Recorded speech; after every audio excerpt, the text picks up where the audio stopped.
Hey everybody, welcome to this week's Roundup. No special announcements or anything, so let's jump right in. First up, Ian, aka Historic Nerd, recently did a video about the history of the PlayStation. And even though I knew most of what was in this video, I thought it was a really enjoyable watch. Ian's visuals are always really great, and it's just kind of a cool thing to sit down and hear a story, except Ian found a bunch of facts that I had never heard before, or if I did, maybe I forgot, but I'm pretty sure Ian found some things that aren't really typically talked about, and certainly came across from a different perspective.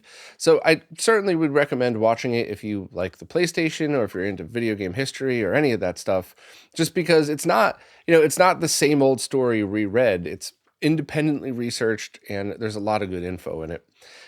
I tried really hard to find a nice way to say that in the post, but I ended up saying something that I think stands, so I'm going to just read it out loud here. Ian's videos are never just some talking head reading Wikipedia along to generic B-roll, like most of YouTube. Every one of his videos has at least one fact I'd never heard of before, usually more, and his 3D animations are really impressive. Basically, if you're interested in the subject matter, this and all the other ones that we've covered in the past are certainly worth your time.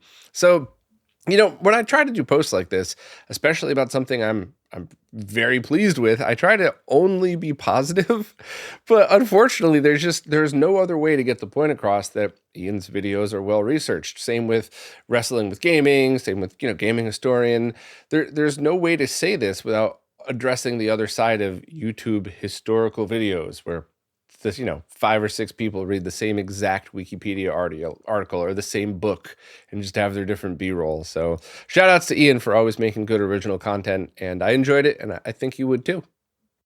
Next up, the OSSC Pro's analog video outboard is now in stock and available for sale. I don't think there's much stock, so hopefully it will be still available by the time you hear this, and there's no 3D printed case for this one. You just get the bare PCB only, which is kind of a disappointment, but the price is only $35, and there's still at least a few more left in stock, and this allows for simultaneous output of whatever's coming out of the HDMI port, as well as analog video out through this. So you could do stuff like input a 480p or up to 1080p HDMI source, scale that to whatever your target is, and have that go to your main display, your capture card, whatever else. But then you could also downscale that signal through this AV output to either RGBS, RGB-HV, or an upcoming firmware update will actually allow for component video as well. So that's incredible. That means you could take even a consumer CRT in North America with component video inputs, and you could use this as a downscaler directly to that without having to rely on some generic ADC or DAC that may or may not be compatible with 15 kilohertz or 240p. So this is a huge deal for downscaling, people who are into downscaling. It also has a 3.5 millimeter audio jack and a digital SPDIF output for audio as well, which at the moment that will work for HDMI sources. The digital audio won't work with audio that was originally analog and converted to digital, but that should be something that's added in the future. So that's kind of a cool thing for people that are just routing it through an all digital setup, even though it's essentially going to sound the same because it was an analog source. But I'm a big fan of this stuff, and I think this is a very cool product. And I think if you're into downscaling, you might want to take a look at the OSSC Pro, which is what I'm going to talk about next. And speaking of the OSSC Pro's downscaling abilities, Marco Retro just posted an absolutely awesome video going into great detail about how that works and how it compares to different solutions and what the different options are. And this was absolutely everything you could want from a video.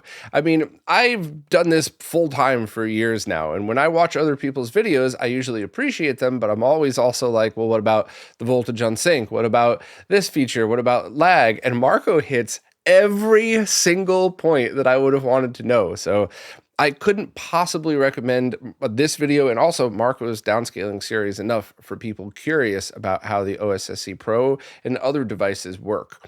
Now, the short version, and please still watch that video, using that output board that I just talked about, the dedicated AV out for the OSSC Pro, if you're in line multiplier mode, it could go from 480p down at basically zero latency.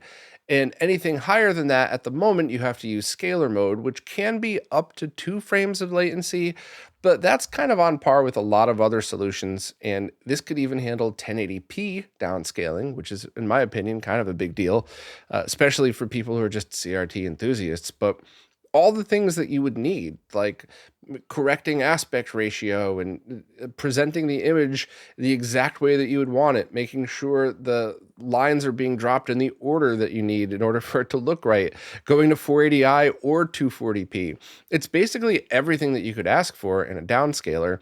And at the moment, I would say it's about equal to the Tink 5X because it has some features that the Tink doesn't, like HDMI input and the ability to downscale 1080p, simultaneous output, but there's still a few more things that the Tink can do, but what each one of the advantages might be better for you or not.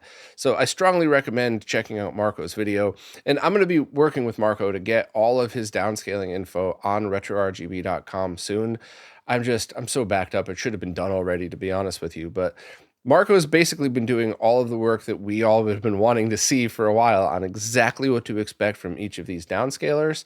So hopefully that'll be in the next couple of weeks, and I could just do a post promoting all of that stuff as well. But this was just very cool, and I'm so excited to see the OSSC Pro get highlighted more because it really is an amazing tool, and it really might be the perfect scaler for many people listening. There's a lot of great choices these days, so it's not going to be the perfect scaler or downscaler for everyone, but it's absolutely worth your time. Let's just hope they can keep it in stock. An English translation was just released for a Mega Man Legends 2 demo. So this was kind of an interesting one. It was originally bundled with the Japanese release of The Misadventures of Tronbon Rockman 2 Episode 1. What a title.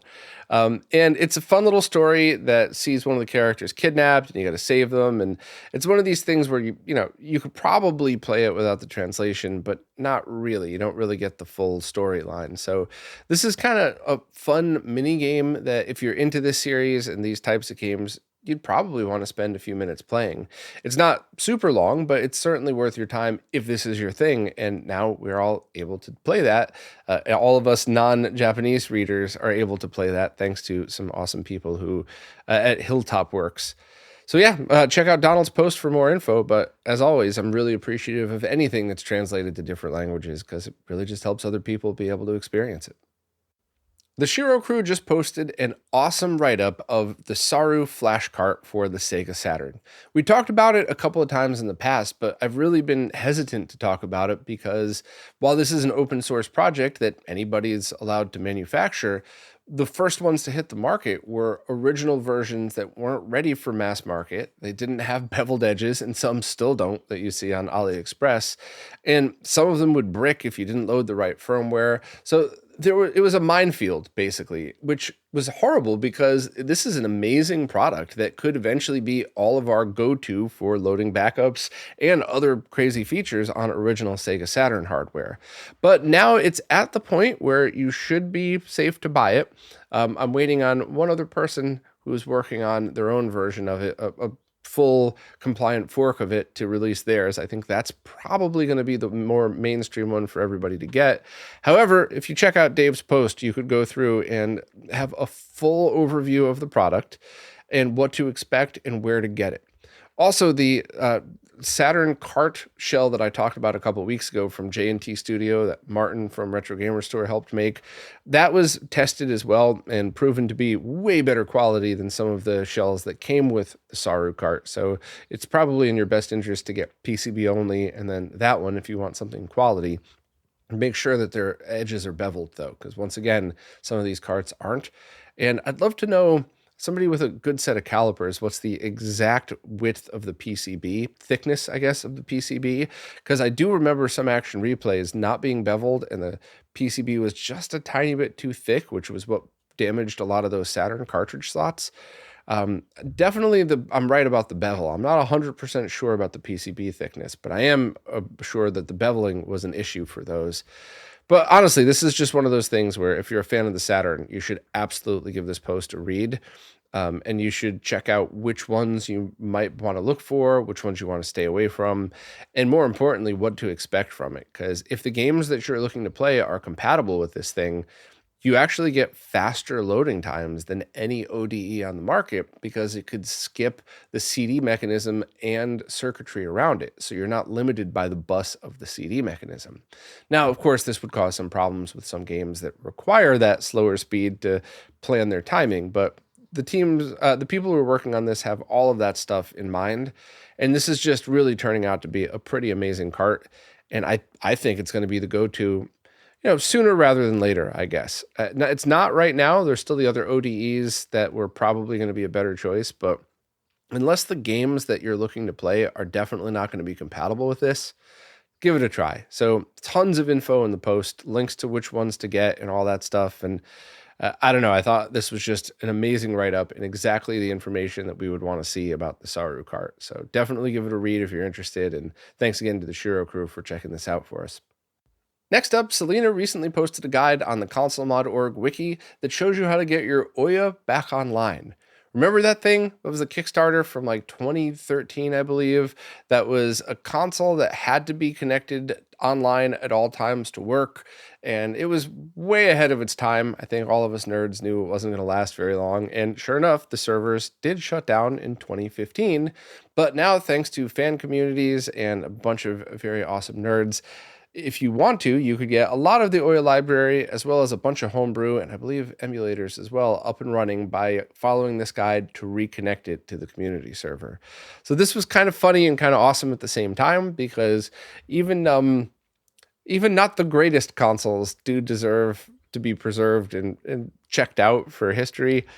For historical reasons. And I don't know, maybe there's a couple of good games left on the Ouya that's the best way to play them or something. But either way, I do think it is pretty awesome that you're able to do this. So if you have an Ouya or you're curious about this, check out Selena's post and the guide on consolemods.org. Next up, Retro Gaming Cables now finally has stock of the updated version of the Sega Dreamcast RGB SCART cable. So the one that they'd been selling for a long time worked great in most scenarios. However, it had some issues with multi-format BVMs and professional video monitors because of the sync combiner circuit that was built in. So this one has a sync combiner circuit designed by Mike Chi, designed by RetroTink Sync Combiner, and it will work in 240p, 480i, and 480p on basically everything. And this was actually the cable that I demoed last year in the component video cable video that I did, and it's finally out. I'm not sure what the delay was. It certainly wasn't a technical thing because it was working perfect last year, but if you have a Dreamcast and you're looking to use it on basically everything that you could connect RGBS to, definitely check this one out. It's not cheap at $75 plus shipping, but basically there's a choice for everybody. You can get this that just covers all options. You can get the component video version of this, which would work with basically any component video device. Or if you only needed 480i, you could buy the cheaper version without the sync combiner, but you only get 240p and 480i. You cannot get 480p through that. So that would be just the standard price of an RGC cable. So basically you have absolutely every choice that you need right now available to you. Check out the links for whatever, and definitely check out that video about the component video cable as well, because that might be a better choice depending on your setup. And I demo this cable in it as well. So the one that you see in this video is the one that I'm talking about right now. So great news for people who have BVMs and just want to connect their Dreamcast to their SCART switch. Next up, a hidden 4-player mode was just found in the Sega Saturn game High Velocity Mountain Racing Challenge. This was actually kind of a fun story. Apparently, Bo Bales, somebody who's been working on Saturn games for a while, trying to probe them for secrets, was looking for a hidden menu or a hidden Halloween-themed intro video that was supposedly on this disc, and while looking for that hidden video, found this 4-player mode. There's now a patch available, so you could try it yourself, and you don't get the HUD because you don't have the screen real estate for that. But if you have a Saturn multi-tap, you can play it in 4-player mode with, four independent controlled cars, which is kind of neat.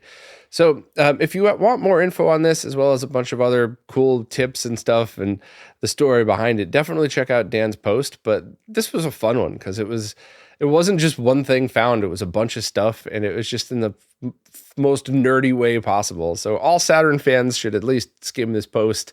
And if you have the ability to, if you have the multi-tap and 3 other friends that want to play this, you should absolutely patch it and see what you could do. But this was cool. You know, I always smile when I hear about stuff like this, especially things that might have been a big deal back in the day. 4-player support for a racing game. I mean, that certainly wasn't something I remember doing as a kid. Mario Kart was 2 players, and that was a pretty awesome time. But it wasn't until the generation after that, really N64, that I started to see anything with 4 players be mainstream. And yes, I know Bomberman, yada, yada, yada, but mainstream, you know? So this was kind of cool and fun to see. Now it's time for this week's Mr. Updates, care of Lou from Lou's Retro Source. As usual, I'm just going to skim through these and give my thoughts where necessary, but please check out Lou's video and support Lou on Patreon. I'll leave a link in the description. First up, TR Fight Stick has just announced that they're going to launch their own Mr. Kit once their Octopus arcade sticks ship. So that's right off the bat, they're starting off strong. They're not trying to take on multiple projects at the same time. They're going to wait for those awesome fight sticks to ship, then go back and try to work on a Mr. project. It's going to be CNC'd from a solid block of aerospace grade metal, and it's going to have a touch panel display on it. I did talk very briefly to one of the people on the team and just reminded them how important analog video output is on the Mr. So hopefully they either maybe consider using the newer version or using something with their own good quality DAC, or just leave it off altogether, which I'd be completely fine with, because that just means you don't even have to worry about accidentally getting something lower quality. But either way, hopefully they'll tackle that before the Indiegogo campaign starts, because that's just such an important thing that I chronicled in annoying detail in the Retro Castle video. Next up, the Toki core has just been posted to Mistex, and right now it only works on Cyclone 4 FPGAs, but the next step is to port it to Xilinx. And that's relevant just because this is more cores and different types of cores being ported over to Mistex, which will eventually lead to a lot of stuff being able to be used on different hardware platforms. Because the DE10 Nano is not going to be around forever, and there's going to be more powerful things, some of which are available now. So it'd be pretty cool to see where this project evolves to. But I think by the end of the year, we're going to see some cool stuff with Mistex. Next, the next game in the Mr. FPGA Discord challenge is Crazy Comets for the Commodore 64. So just all scores should be submitted by, I think, till May 6th. Next, Shane Lynch is working on reverse engineering Sega's Megaplay arcade hardware, and one of the goals for that is to create eventually an FPGA core. So think about like Nintendo's PlayChoice 10 arcade system, but that's kind of the Sega version of that. So you put your quarters in, and you're able to play Genesis games, but you know, in an arcade environment. So that is very cool. Shane's always working on cool stuff, though. Next, the IREM M92 core has been updated with a more accurate CPU core, better load times, a turbo option, and a squished 224p mode to help fit games on some CRTs. So Martin, aka Wicker Waka, killing it once again.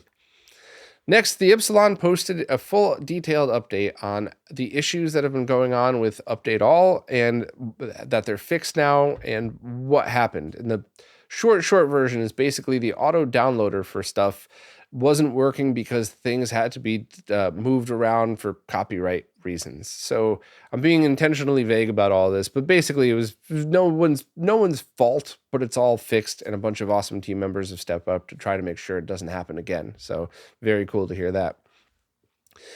Next, Hotego added 5 new games to the beta JT House core.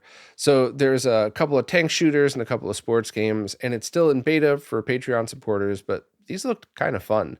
The tennis one just looked like a neat game. I don't know why that caught my eye more than the rest. Definitely check out Lou's video for visual examples, but definitely worth trying if you like stuff like that.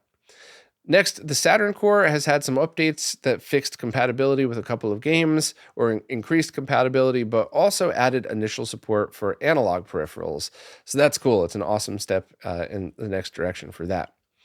And next up, OpenBOR has been ported to the Mr. FPGA platform, and that's a royalty-free, sprite-based, side-scrolling gaming engine that's mostly used to create beat-em-ups, but can be used to create other type of 2D games. And if I heard Lou correctly in the video, the developer who was working on this ported it over mostly because they wanted their daughter to be able to play some of those Sailor Moon fan hack games on their home arcade system. So I love stories like that. That's true nerd power right there. So, you want to be able to solve a problem, so you do it yourself. I love it. Well done. But yeah, that's pretty cool. That could lead to a lot of fun stuff, not only just porting games that have been made on OpenBOR, but who knows what other fun things can be made in that platform that could now be enjoyed on the Mister. So that's it for Lou's updates. I didn't realize Lou had finally started a Patreon, so I'm going to mention it a second time and link it in the description. I could not keep up with all of this stuff without him, and it costs a lot of money to be able to keep up with this stuff. You got to constantly buy new equipment, test the new things that come out. You have to be, up and current on a lot of these things. So I was very happy to support as soon as I found out Lou had a Patreon, and hopefully you'll consider it as well. Links in the description. The MS-DOS version of the greatest FMV game ever made has finally been dumped.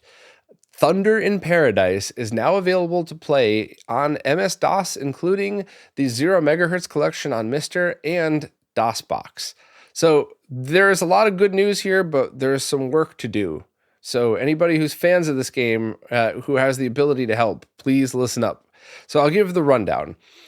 This game was originally made for the Philips CDI by the Philips team, and then was ported to MS-DOS. This version is noticeably lower quality, the FMV video, and there are a few factors. One of them is at that time, it was actually pretty hard to get quality full motion video on a PC. And in fact, the CDI itself required that MPEG module in order to play these games. So it could have been a hardware limitation at the time.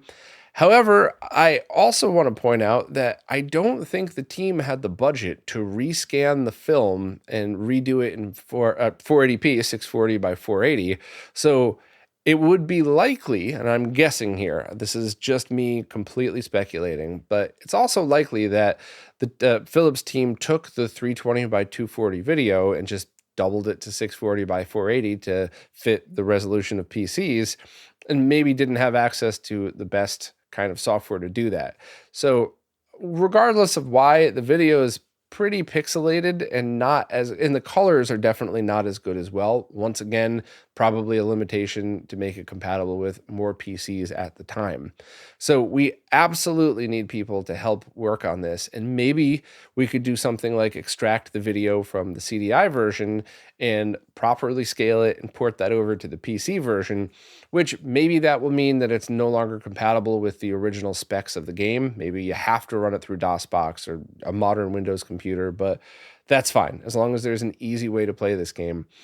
And a personal favor, if anybody does get a chance to hack this game, can you remove that stupid shooting part at the beginning with the boat, or make it much shorter so it's there just for some weird glimpse into the past? But this really is an excellent FMV game. That's like saying it, the time you've got kicked in the leg that hurt the least. FMVs didn't age very well, but if you wanted to check out the genre, this is, I think, the game to play. But it's really hard to get it running, or to get a CDI, get all the stuff that you need. And, even this version isn't the best because of the quality, and that one part on both the CDI and the DOS version is pretty terrible. Now, that all said, if you want to use this on a Mister, all you have to do is download it via the 0 MHz collection, which allows you to dump. Basically, you extract a zip to the root of your micro SD card. Remember to also copy the games folder over to your RetroNAS if you use that as well. And you could just launch it like it was an arcade game. You go to the DOS games folder, you click on Thunder in Paradise. That's it. It just starts to work. There are a few things to note. First of all, for whatever crazy reason that my mouse would not work for a while when I live streamed this thing, and then it just started working. So maybe it's my mouse. Who knows? Maybe it's the dev kit that I've been using that I've taken apart 50 times for video and B-roll and stuff like that. I don't know, but I don't know what the problem was with that, but if your mouse doesn't work, just reboot a couple times until it does. It just started working for me. And also, when it's time to swap disks, you got to use a USB keyboard and hit Win F12. For me personally, I was kind of hoping to just do this with a mouse, so I wouldn't have to have a keyboard plugged in. But I assume if you're going to be playing any kind of DOS games, you would have a keyboard anyway, even just one of those little wireless keyboards that I usually recommend people buy. So that's basically it for what to know about using it on the Mister. The only other thing is the 486 core's lowest output resolution would be 640 by 480, so you can't use it on a 15 kilohertz CRT. Almost no consumer CRTs, no RGB monitors unless they're multi-format, because it outputs like a PC, which should go to a VGA CRT monitor at least. And even then, I've never actually been able to get the 486 core working on a VGA monitor. I don't know. I'm sure I have to just change a couple things in the Mr. INI file, but that's never been clear to me. So if you have any ideas on that, post it in the description, please. But works perfect out of the HDMI output. Now, if you want to use it via DOSBox, Yahel of Wrestling with Gaming, who definitely wasn't the one who dumped it and uploaded it to archive.org, that just mysteriously appeared on the internet, everybody. But Yahel was the one that wrote a detailed guide on how to use it through DOSBox. And we walked through this also in the live stream, which was a complete disaster. 100% my fault, not Yahel's fault or the game, but I think the post here with the instructions are basically all you need. And I just copied and pasted them from wherever I found this. But yeah, this will walk you through everything you need. And once you get it all set up, it's pretty easy and straightforward from there. I did do the live stream with Yahel showing this stuff, and it everything that could have gone wrong went wrong. So if you want to skim this just to see the difference in quality between the CDI version and the DOS version, that should be perfectly good. If you also wanted to just see some of the stuff on how DOSBox works, you could suffer through that. But I always try to be so respectful of your time, and talking for over 5 minutes about this in a weekly podcast, I think is important, because I really do think this is an awesome game that people need to try. But I wouldn't watch the live stream. I'll get Yahel back on again to maybe if some wonderful DOS hackers are able to get some better video out of this and fix that opening part, maybe we'll do another stream. But I would use this as a reference and not kind of sit through it. It was always fun to hang out with Yahel, but most of the stream was just me fumbling around like a moron. So. But the most important news I could tell you is that this game is finally dumped, and it's just infinitely easier for people to be able to experience it. And if you have the ability to make any pre-packaged version so people don't have to do a custom DOS box installation, maybe there's a way to do this where you just unzip a zip file and click on an exe, that would be very cool as well. I do want to go back and try to use it in full screen. I have a VGA CRT monitor connected to my PC, but I couldn't. I think what I needed to do was set that to be my primary display, reboot the computer, and then go in and make it full screen, so the full screen video would default to that. But I couldn't do that midstream, so I think that's where the problem lied. And the NVIDIA software won't let me go to 640 by 480 anymore, even though it just did the last time I streamed something like that. So whatever. But yeah, that's definitely stuff that I'm going to be working on, because I want to play this game again, and I want to play it as accurate as possible in the best quality. So, you know, it's so cool that this game is finally available, the DOS version to download. And, you know, well, I'll stop gushing over it because this was just a lot of fun, and please check out the post for more info. Next up, the home arcade system, aka HAS, is back in stock, and it's up to version 5.0. So for anybody unfamiliar, the HAS was basically known throughout the arcade community as either the best or one of the best superguns. And for whatever reason, superguns are the nickname for devices that allow you to use arcade monitors on RGBS displays, so SCART or directly to RGB monitors or whatever else. And it's been very cool to see the progression of this over the years. And this is just yet another streamline of the previous version. This has audio and video protection built in. Please, please, please read the manual before using it for the first time.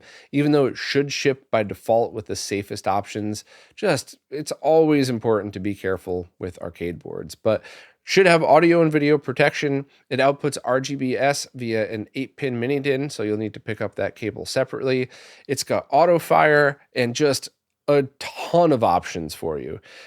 Way more options than it would be worth me just sitting here reading through the option list. But if you're unfamiliar or if you've forgotten how feature-filled this thing is, definitely check out the main page. The price is $145 plus shipping, and it includes the Supergun, plexi case, and power supply cable. So you'll definitely need another power supply. The Meanwells are the ones that I've used for a while, the 65A, 85A, or 125A. And I believe the 125s have had the fix for years now.